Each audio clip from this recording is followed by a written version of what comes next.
Welcome back to T24 podcast by Bunmi Odulaja, which caters for all aspects of your life as a single, or even if you're in a relationship that you're hoping that will lead to marriage. And even if you're a married person, there's something for everybody in the series. This series, I've been talking to you about conflict resolution. And this is episode 2 in the series. Let's have a quick recap. What did we cover in the previous episode? We defined what conflict is, and we also looked at what resolution is. Conflict we described as a friction, a difference, a mismatch, a divergence, or irreconcilable difference. Also, conflict, we said, provides an opportunity for change. It gives us a sign that there's a need for change. It's also an opportunity for growth, new understanding, and improved communication.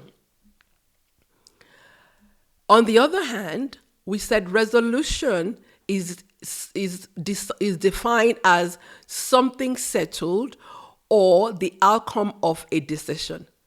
It is an act of being resolute about something.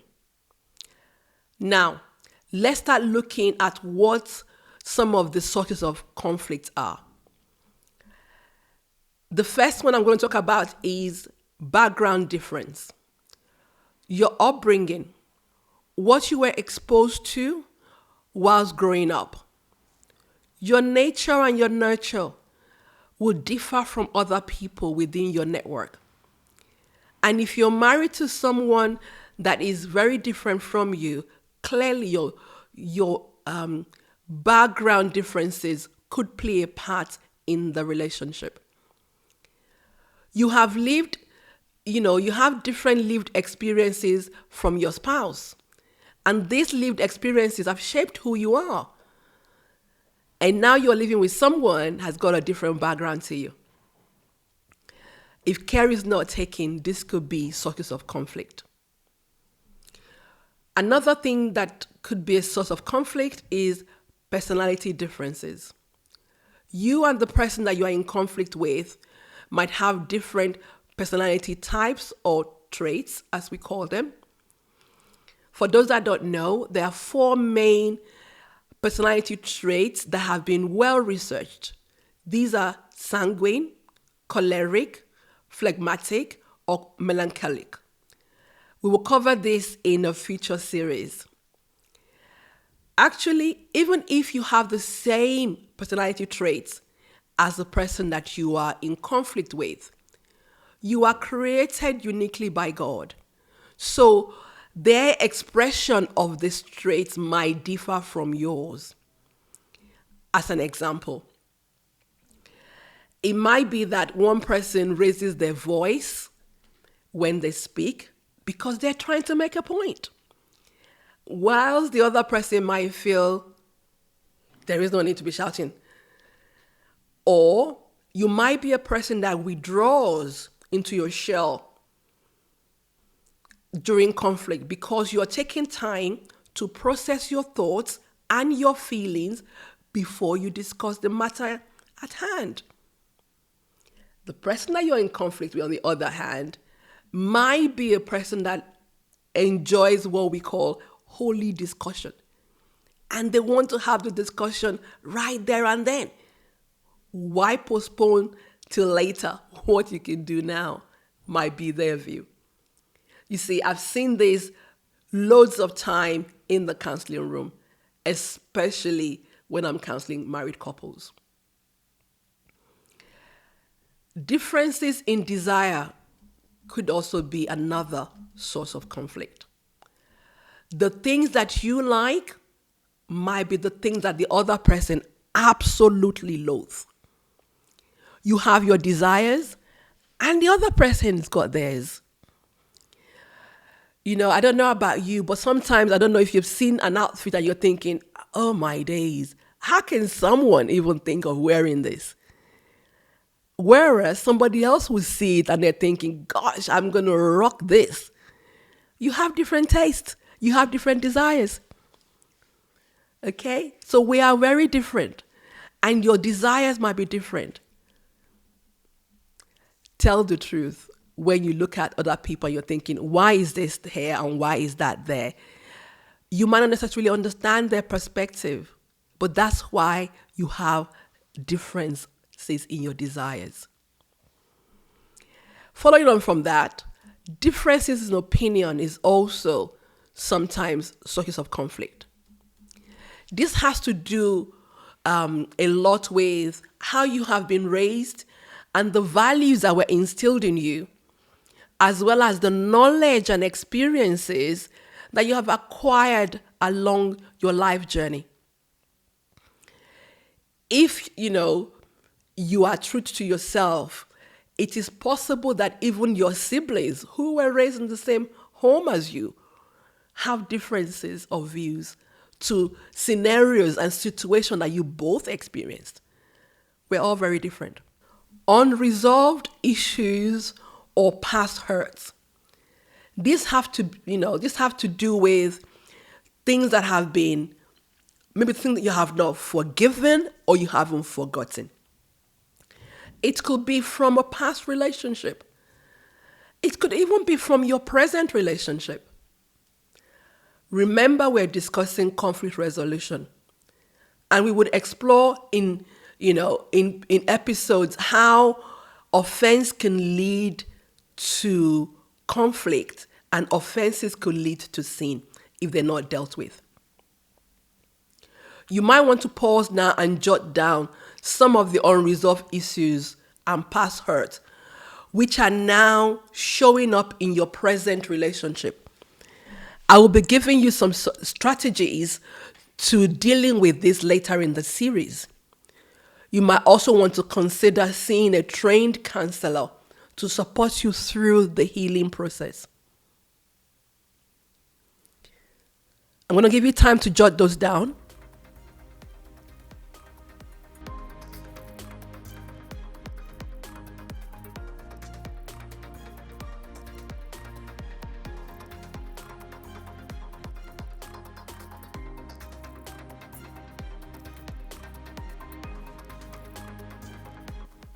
Okay.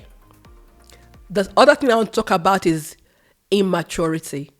I see this all the time in relationships where someone is sulking, someone is throwing tantrum until they get their way instead of having grown up difficult conversations. Sadly, not all adults behave maturely.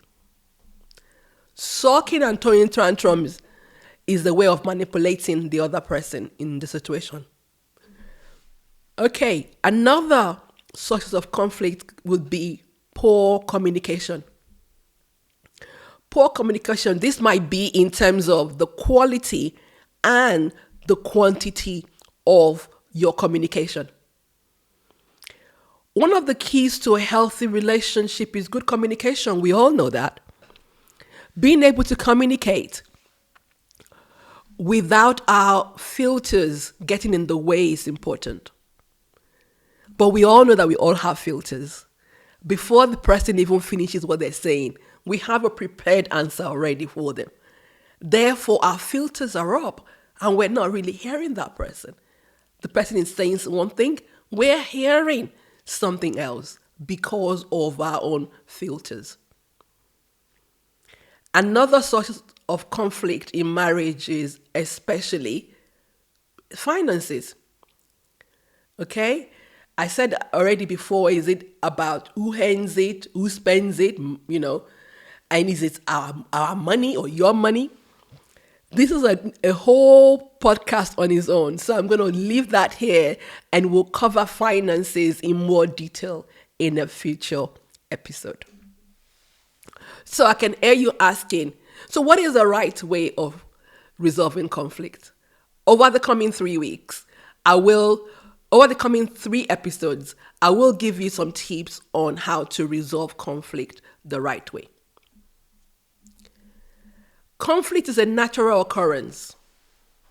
And truth be told, your success in conflict resolution might be down to your preferred fighting styles.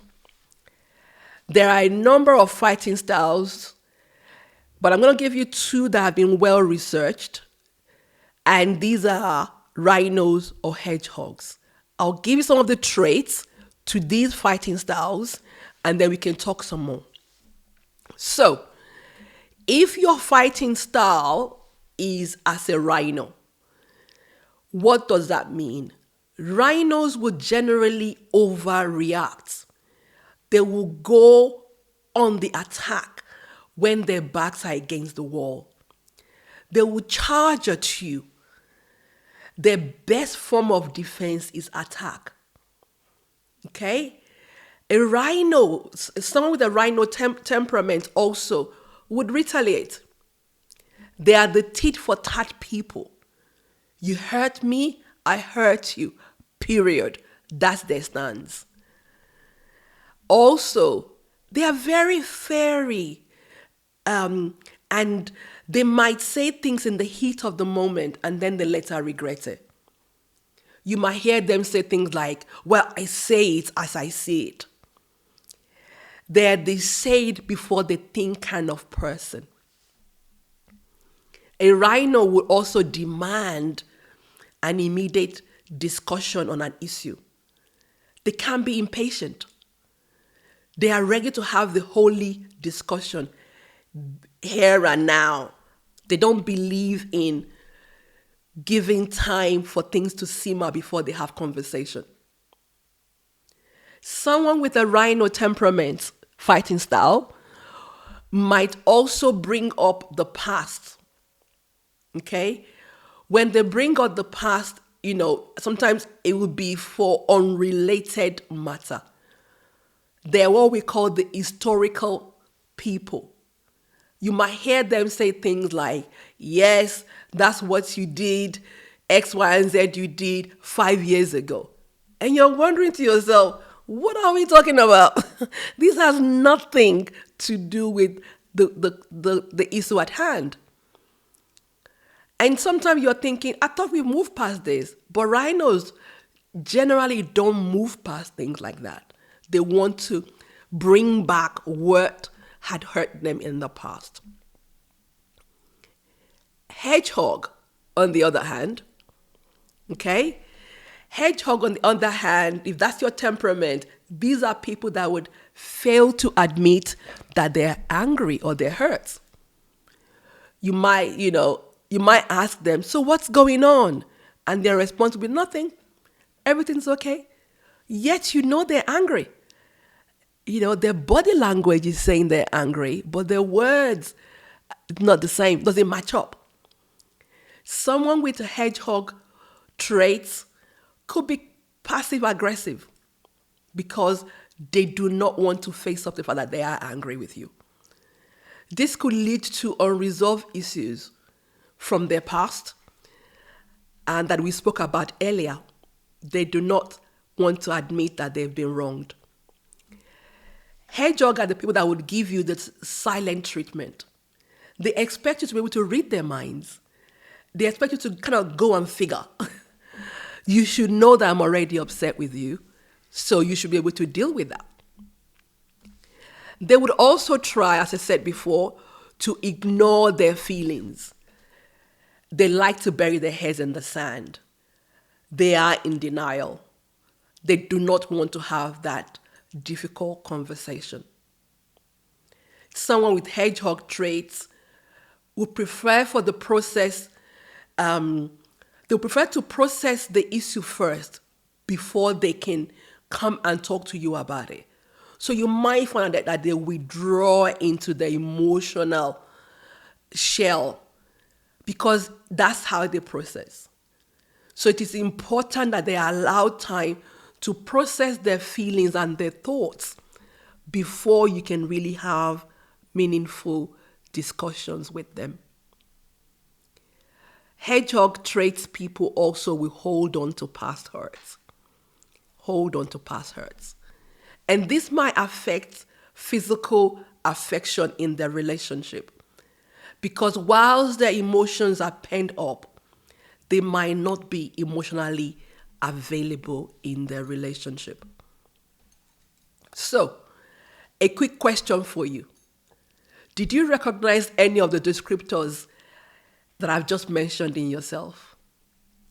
I didn't say in your spouse, I said in yourself, if you're married.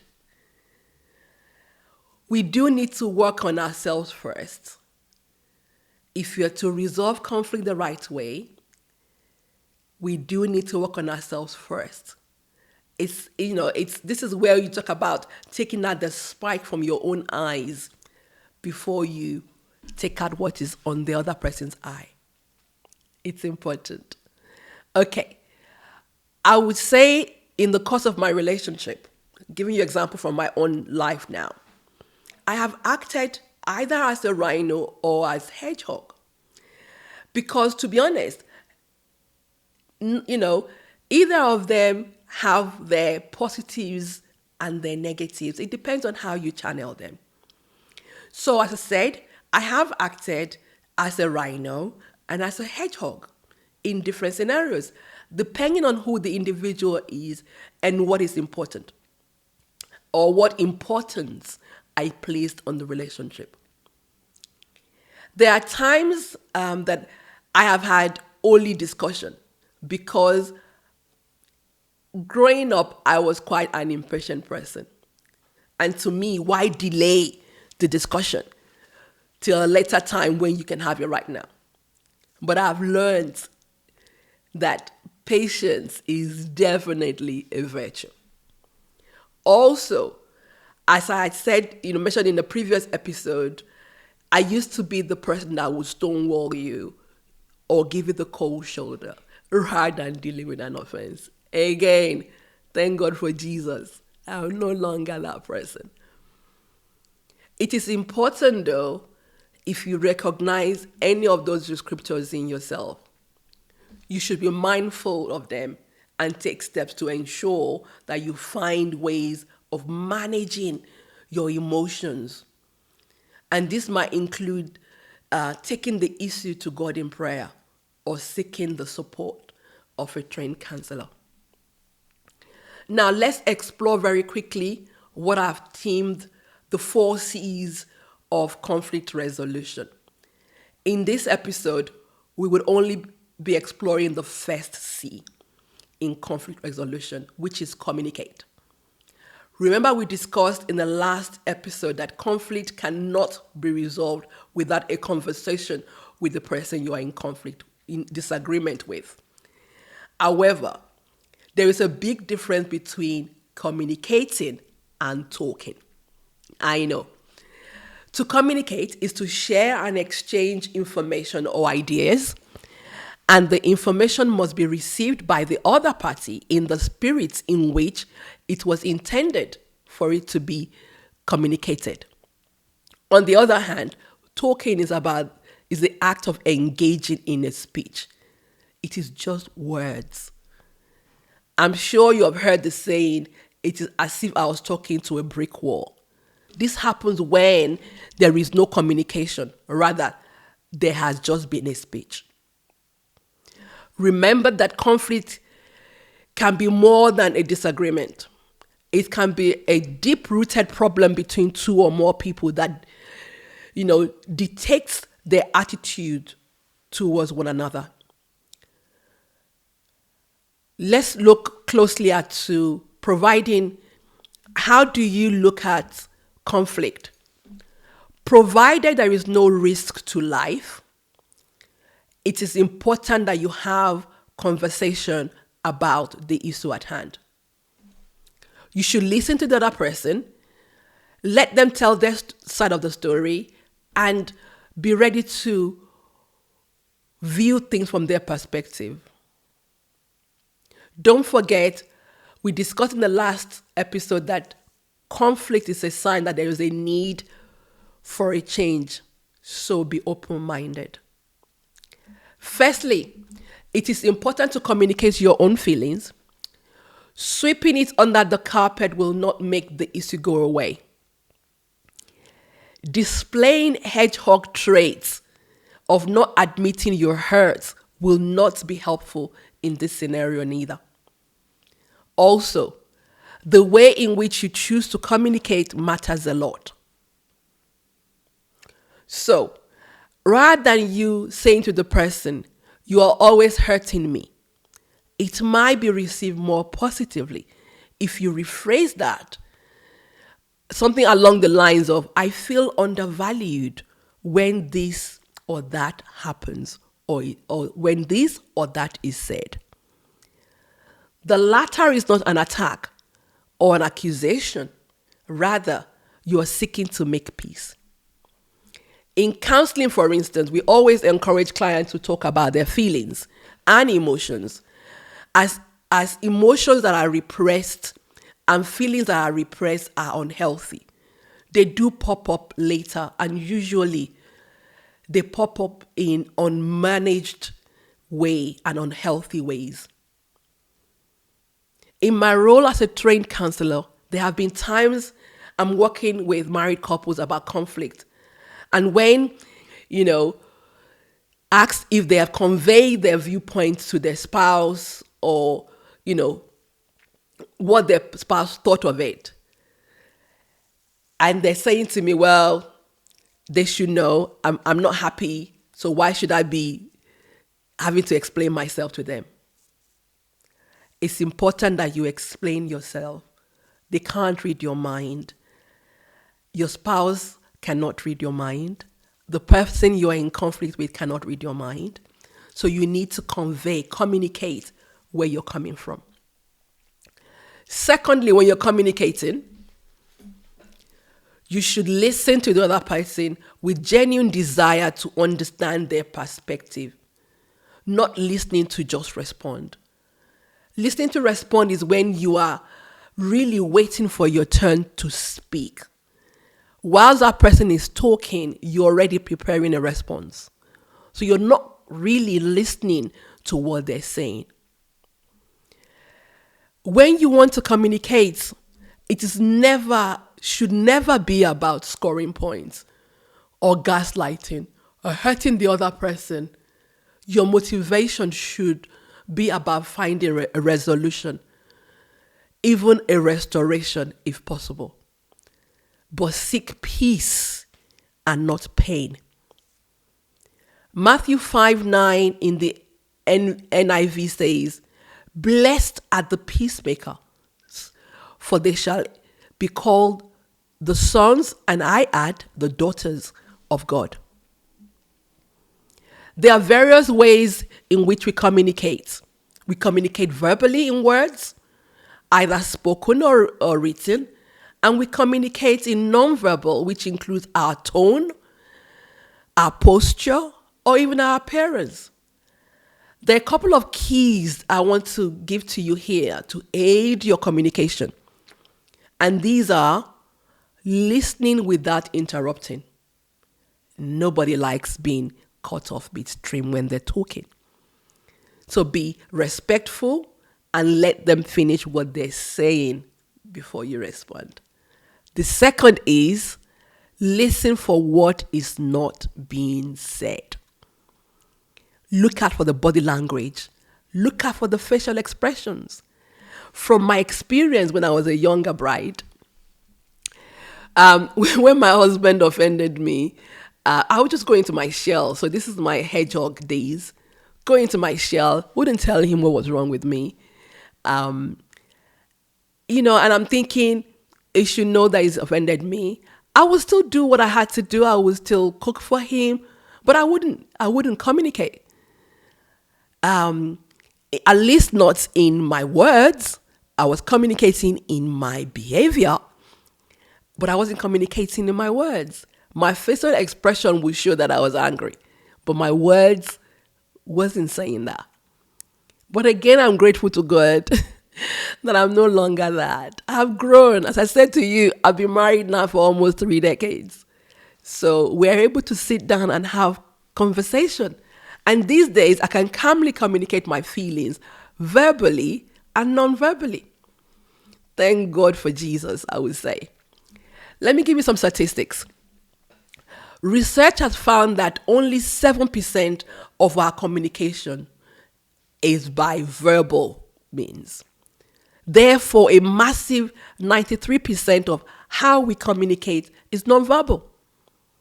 So watch out for your tone. Watch out for the body language, because these are, ways of which you're communicating, and the message that you're sending across in your tone and your body language might not be what you are intending to. For instance, if you were to fold your arms across your chest, this is said to be a defensive posture. And you're communicating that I'm not interested in what the other person is saying. Or your attention is divided. You're distracted by your phone or by what's going on in television. What you're saying to the other person is that what is happening on your phone or on the television is more important than what they're trying to say to you. We will look at this at a later stage on how you can plan to have a conversation about the conflict in a way and in a manner that will yield the desired outcome. In closing, remember that when you're trying to resolve conflict, it is not about talking. Rather, it's about communicating. And remember also that there are various ways in which you are communicating, even when you are not using words. Your body language and your tone, they might even speak louder than words. So thank you for listening to this episode from the series Conflict Resolution. I'll see you in the next episode of T24 Podcast by Bunmi Odulaja. Thank you for listening.